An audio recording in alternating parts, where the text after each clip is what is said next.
Tu t'ennuies et tu ne sais pas quoi regarder? Ça tombe bien parce que je te propose 5 films d'horreur incroyables que tu as sûrement ratés. Bon, j'en fais 5 mais j'en ai plein d'autres en tête alors. Abonne-toi si tu veux pas le rater. Les 5 films que je te propose ont tous leur style bien propre à eux, alors forcément que tu trouveras ton bonheur. Bon, on commence? Alors oui, on commence et avec un film français Catacombe qui est beaucoup trop sous-coté. Un film français, c'est même pas une comédie, c'est vraiment un film d'horreur. Sorti en 2014, on suit l'histoire de Scarlett Marlowe, c'est très difficile à dire, une étudiante en archéologie qui suit les recherches de son père décédé de la pierre philosophale. Et du coup, comme vous l'avez sûrement deviné au titre, cette recherche va l'amener dans les catacombes de Paris. Pour se diriger à l'intérieur des catacombes, qu'elle ne connaît pas, elle va demander donc l'aide de Papillon, un célèbre graffeur, logique c'est François Civil, et de son équipe. Mais bon, vous vous en doutez, tout ne se passera pas comme prévu et ils seront littéralement rattrapés par leur passé. Je vous laisse regarder pour le comprendre. On continue avec un thriller. C'est ma vidéo, alors je fais ce que je veux. Unhinged du coup, ou dérangé en français, mais c'est vraiment éclaté comme nom. Sorti en 2020. Cette fois-ci direction la Nouvelle-Orléans pour vivre une journée dans la peau de notre protagoniste, Rachel Hunter. Une jeune mère qui vit une période assez compliquée et qui amène son fils à l'école au tout début du film. Pour rajouter à cette mauvaise période qu'on apprend au tout début du film, pendant le trajet jusqu'à l'école, elle se fait virer de son travail. Et elle décide donc de juste se dépêcher de poser son fils à l'école. Malheureusement pour elle, elle se retrouve derrière un pick-up à un feu qui ne bouge pas alors que le feu est passé au vert. Totalement irritée, elle va le dépasser, le klaxonner et lui faire un signe de la main pour lui dire mais qu'est-ce que tu faisais? Au prochain feu, le pick-up se met enfin à démarrer et se met à côté d'elle et un homme sort sa tête de sa voiture. Il lui demande des excuses et lui s'excuse à son tour en disant mais repartons sur de bonnes bases, ce qu'elle refuse. Grossière erreur. Pris de rage, le mec pète un câble, il va lui dire ça. I don't even think you really know what a bad day is. But you're gonna find out. Il a effectivement pas menti et va donc vraiment lui montrer ce que c'est de passer une très mauvaise journée. Alors c'est peut-être malsain de dire ça, mais parfois le film est très drôle dans la rage du mec, alors franchement je le recommande.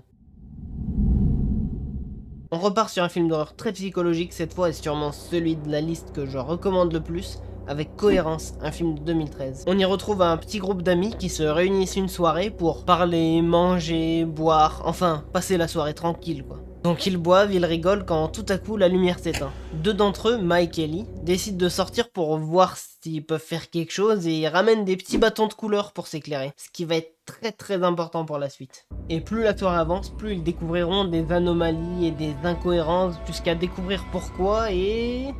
je vous laisse découvrir par vous-même évidemment. Et en plus, le film se trouve facilement sur YouTube. Bon, on reste sur un film énigmatique mais beaucoup moins que le précédent quand même.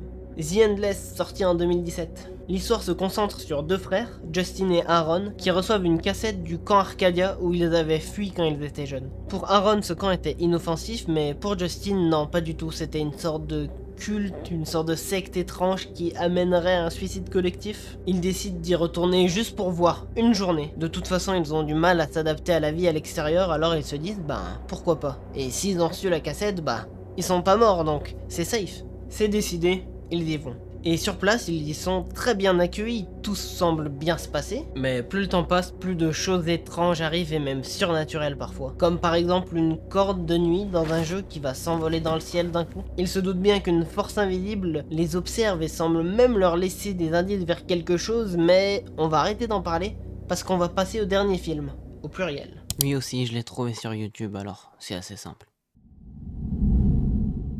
On va finir cette liste avec deux films d'horreur qui sont simples et sans prise de tête, ce qui franchement est de plus en plus rare. Hell House LLC 1 et 4, The Carmichael Manor, en bonus. Sortis respectivement en 2015 et 2023. Je vais en reparler, mais le 1 et le 4.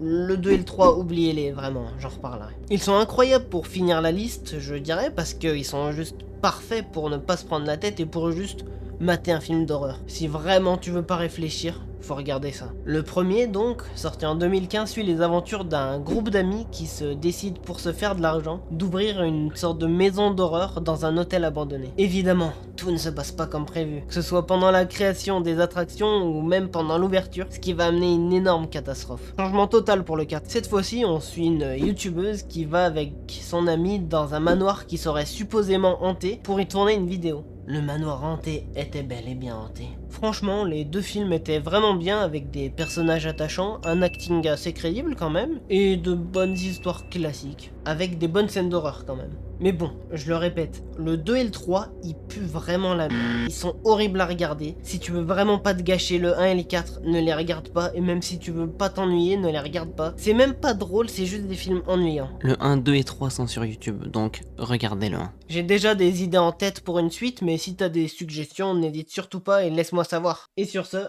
ciao.